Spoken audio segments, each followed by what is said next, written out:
Good morning. आशा है आपने प्रश्नोत्तर वगैरह कर लिया होगा। तो अभी मैंने ये सोचा है कि एक बार फिर से हम लोग पूरे सिलेबस को दोहराएंगे और उसके बाद फिर हम लोग कुछ और काम भी है वो करेंगे। अभी निबंध विज्ञापन वगैरह पर भी काम करना है तो वो थोड़ा और देर से करेंगे ताकि ताज़ा रहे। तो एक बार हम लोग जो इसमें क्षितिज और कृतिका है इसको एक बार फिर से दोहरा लेते हैं, फिर व्याकरण करेंगे और फिर निबंध वगैरह भी करेंगे। और बीच में अगर स्कूल खुल जाए तब तो फिर मजा ही आएगा, जो भी हो सकता है खुद।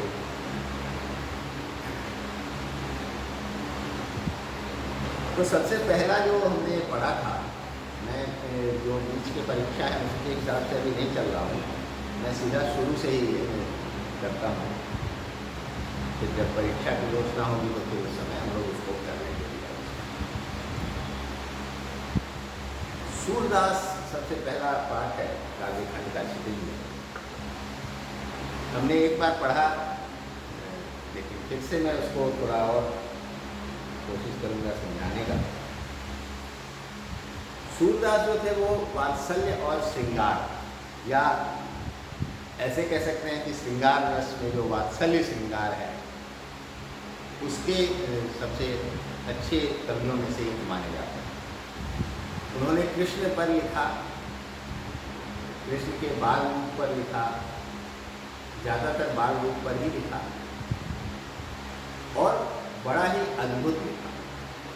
तो सूर सागर नाम से उनके पद संकलित है, सूर सागर के नाम से।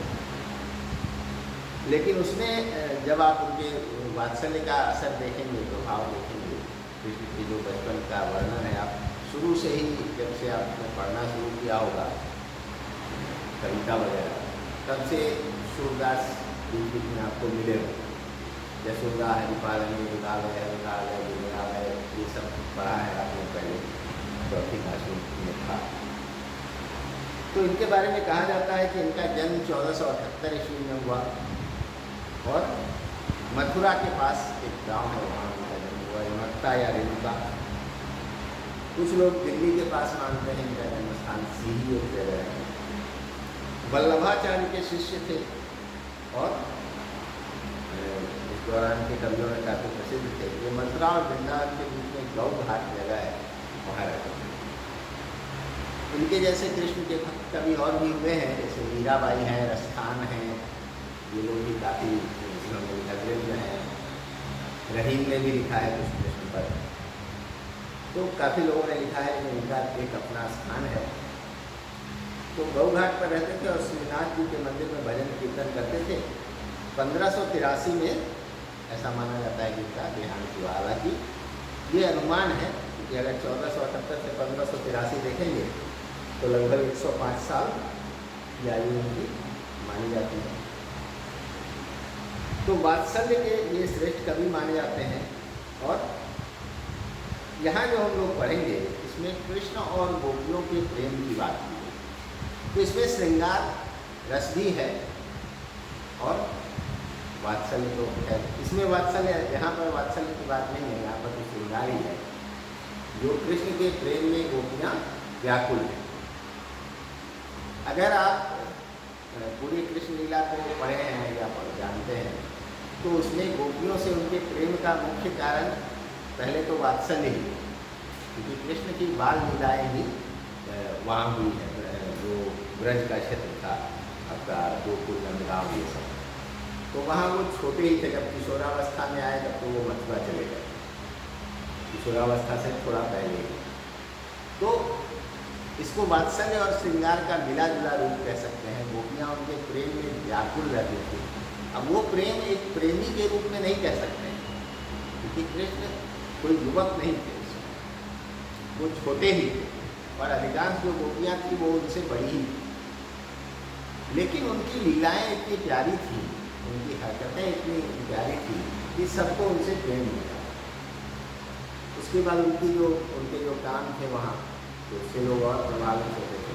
तो उनके बिना रहना उनके लिए बड़ा मुश्किल था, गोपियों के लिए या पूरे नंदगांव के लिए कह लीजिए, गोकुल के लिए कह लीजिए। तो इसमें श्रृंगार रस को भी आप मान सकते हैं। इनकी जो अभिव्यक्ति है वह बड़ा ही जो जमीनी बातें होती है उसको लेकर के इन्होंने अभिव्यक्त किया है भाव। कोई बहुत बड़ी बड़ी बातें नहीं कही है। जो सामाजिक चीज़ें होती हैं उनका उदाहरण दिया है, जो हमारे आपके बीच घटती है चीज़ें उनका उदाहरण दिया है, और बड़े ही सहजता से इन्होंने गोपियों की भावना को व्यक्त किया है। यहाँ जो भ्रमर गीत का अंश है उद्धव और गोपियों के वार्तालाप का, ये बड़ा प्रसिद्ध प्रसंग है। इसमें गोपियाँ कोई विदुषी नहीं थी, वो तो ग्वालिनें थी जो गाय का दूध दूधती थी, उसके बाद उसको उसका जो प्रोसेसिंग होता है तो उसका घी निकालता है, मक्खन निकालती थी, उसमें से दही बनाती थी, उसको लेकर के मथुरा पहुँचाती थी। यही सब उनका काम था, जो घरेलू काम होता।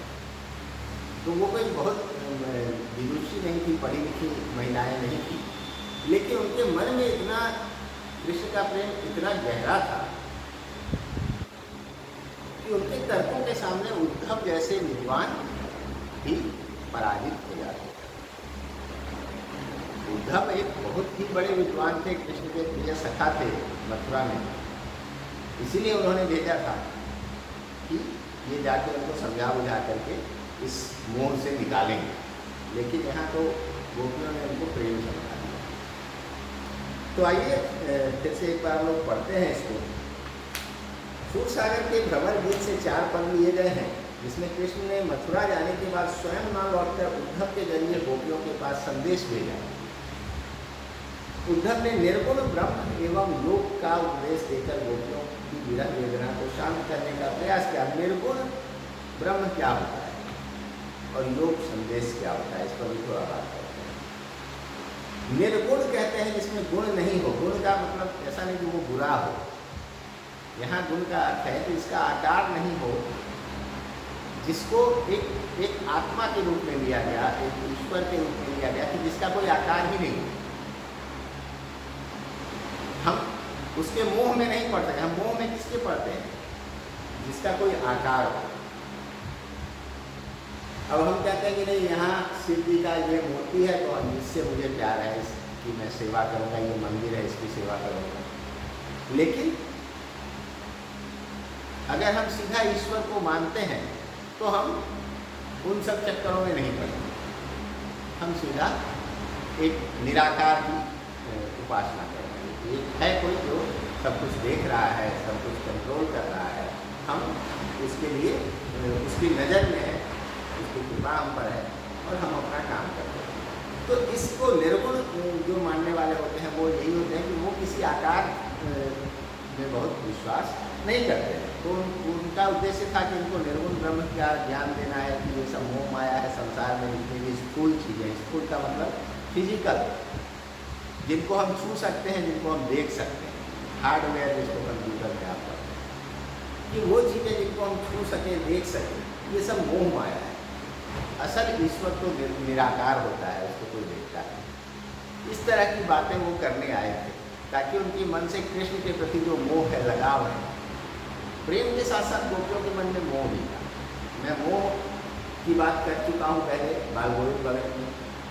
मोह और प्रेम में अंतर क्या होता है? प्रेम में हम सिर्फ जिससे हम प्रेम करते हैं उसके भलाई के बारे में सोचते हैं, उसके सुख के बारे में सोचते हैं, उसके आनंद के बारे में।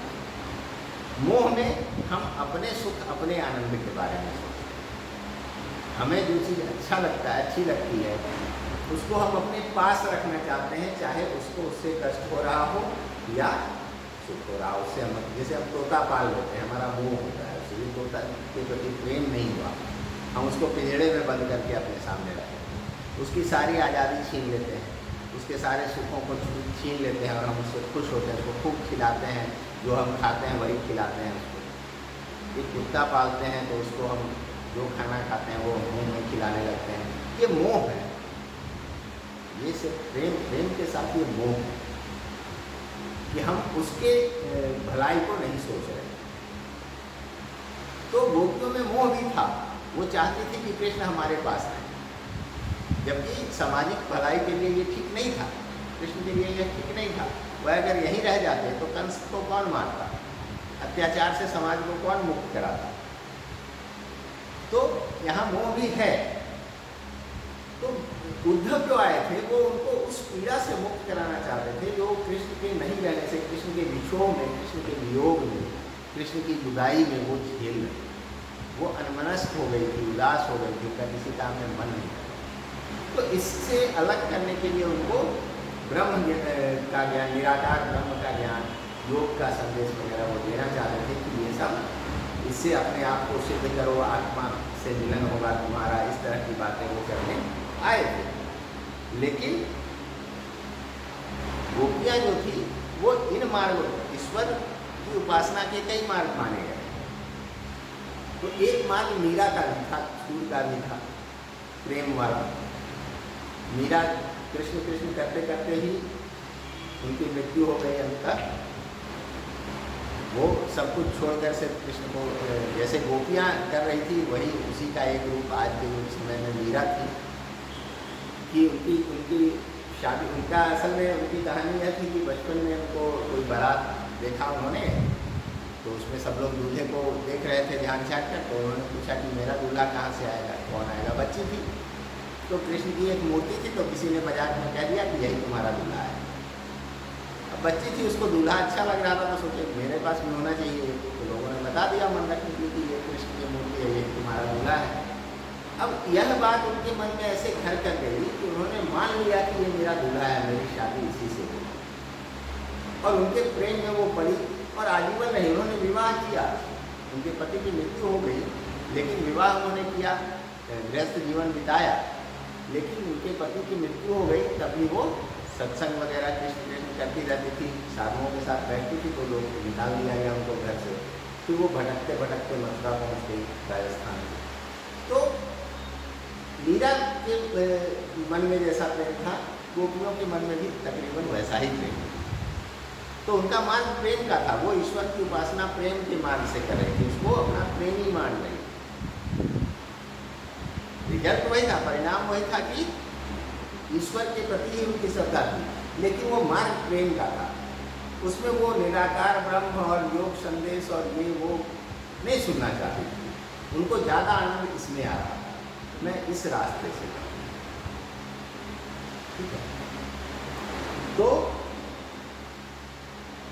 इसमें यही सब बातें हुई हैं। तो जब वो आए तो गोपियों ने उनको ऐसे ऐसे तर्क दिए, अपने जो उनका भाव, उनके मन में जो भावनाएं थी, उनके पक्ष में ऐसे ऐसे तर्क दिए कि उद्धव जैसे विद्वान को भी चुप हो गए। तो खैर उन्होंने जो बातें कही वो हम लोग पढ़ते हैं आगे, कैसे उन्होंने अपने विरह वेदना का की अभिव्यक्ति उद्धव के समक्ष की और उद्धव को भी माना। एक बार शुरू करते हैं।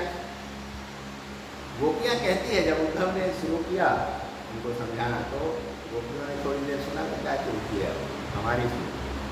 क्या कहा कि उद्धव तुम हो अति बड़ भाई, अपरस रहत स्नेह तगाते, नाही न मन अनुरागी, तुरई बात रहत जल भीतर, तारस देह न त्यागी, जौ जल माह तेल की गागर, बूंद न ताकौ लागी, प्रीत नदी में पाँव न पोरयो, दृष्टि न रूप परागी, सूर्यदास अबलाहम भोरी, भूल जाट जौका।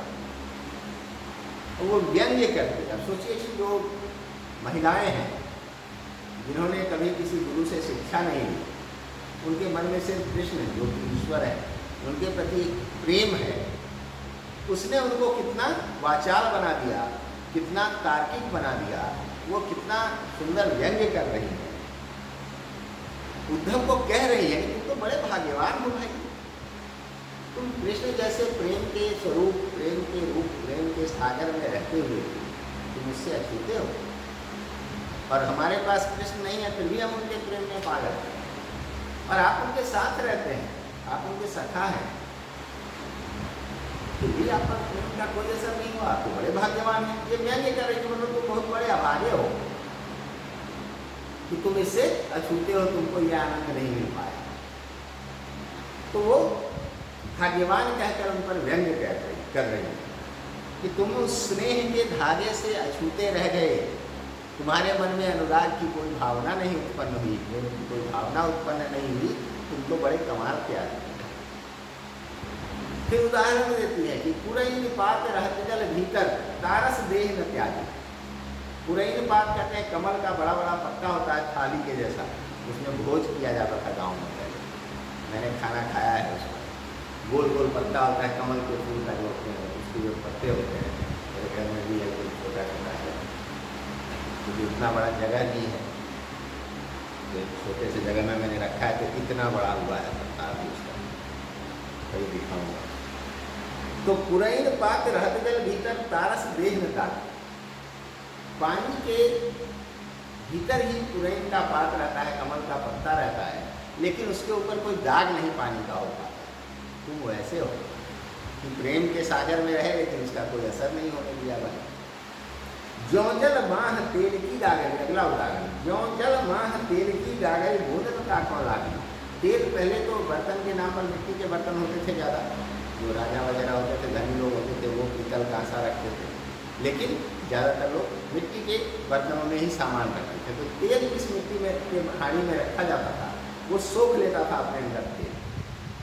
अगर घर में अचार की हांडी हो, कहीं अचार रखा जाता था अभी हाल फिलहाल तक अपने यहाँ भी, तो उसको कभी पानी में डुबा के देखिएगा, उस पर पानी की एक बूंद नहीं होगी, तो वो पानी का उस पर कोई असर ही नहीं पड़ेगा, एक भी बूंद नहीं टिकने देता आपको। तो वो उदाहरण दे रहे, पहला उन्होंने कमल के पत्ते का उदाहरण दिया, दूसरा उन्होंने कहा तेल की गागर, तेल की हांडी को पानी में डुबा के कितना भी देर रखो, निकालोगे तो सारा पानी उस पर से गिर जाएगा, एक भी बूंद इस पर नहीं गिरेगी। तो तुम तो वैसे हो।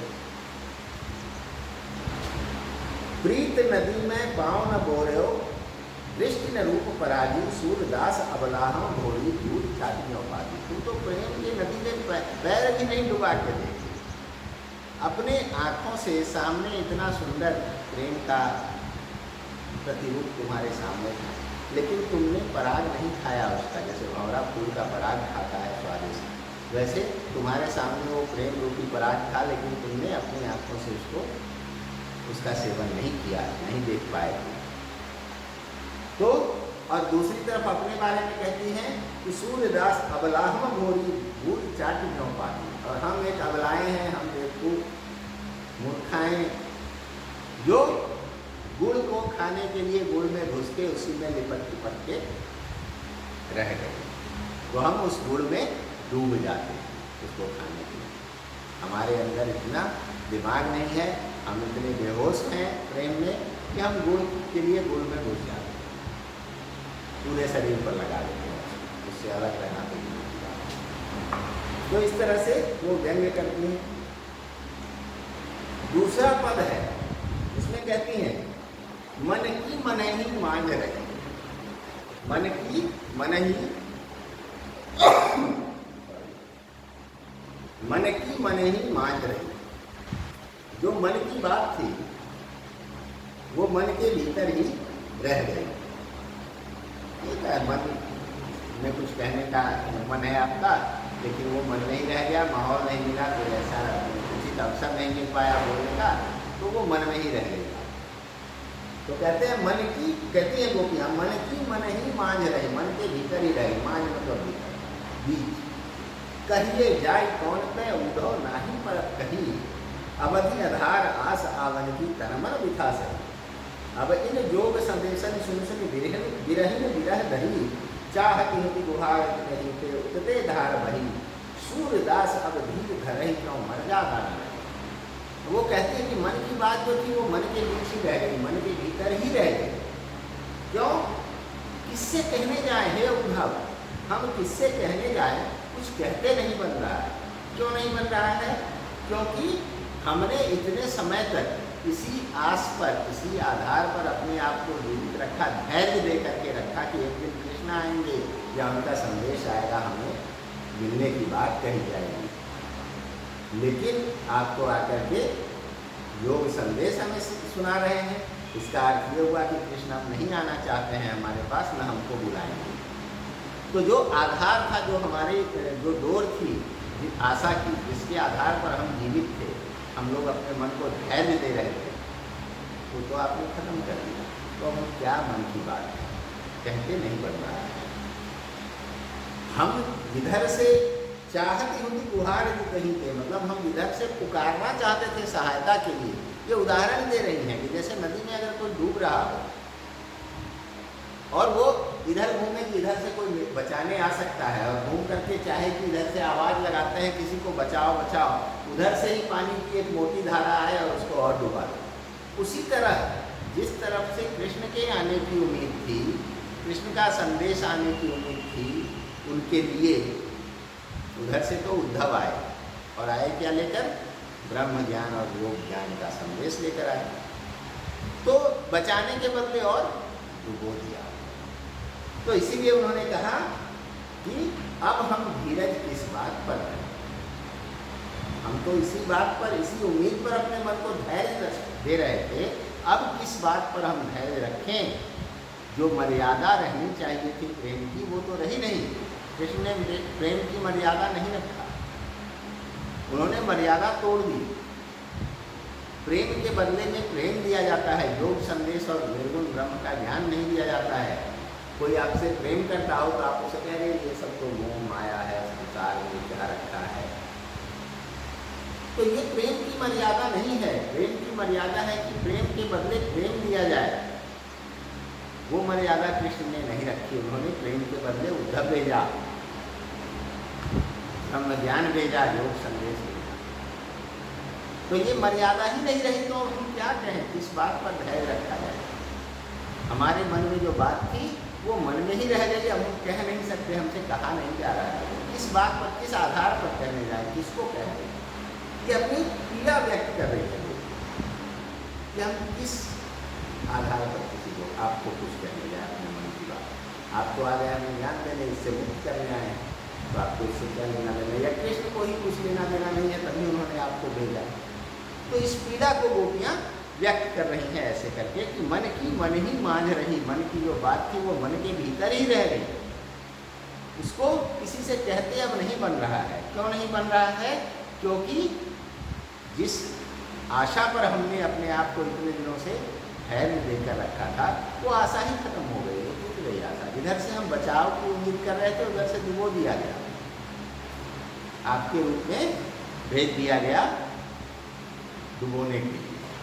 तो हम किस आधार पर अपने मन की बात कहें और किसको कहें, जब प्रेम की मर्यादा ही नहीं रही? ठीक है, तो इस तरह से गोपियों ने अपनी पीड़ा व्यक्त की। तो चलिए आज ये 2 पद ही रखते हैं, फिर कल हम लोग बात करेंगे इस पर और आगे। तब तक आप लोग भी इसको पढ़िएगा। एक बार आप पढ़ ही चुके हैं, दोबारा से फिर इस हिसाब से पढ़िए जो और अच्छे से आप समझ पाइए। प्रश्न शब्दार्थ वगैरह भी मैंने लिखवाया था, उसको भी एक बार से फिर से अभ्यास कर लीजिएगा। चलिए ठीक है, आज इतना ही रखेंगे। धन्यवाद।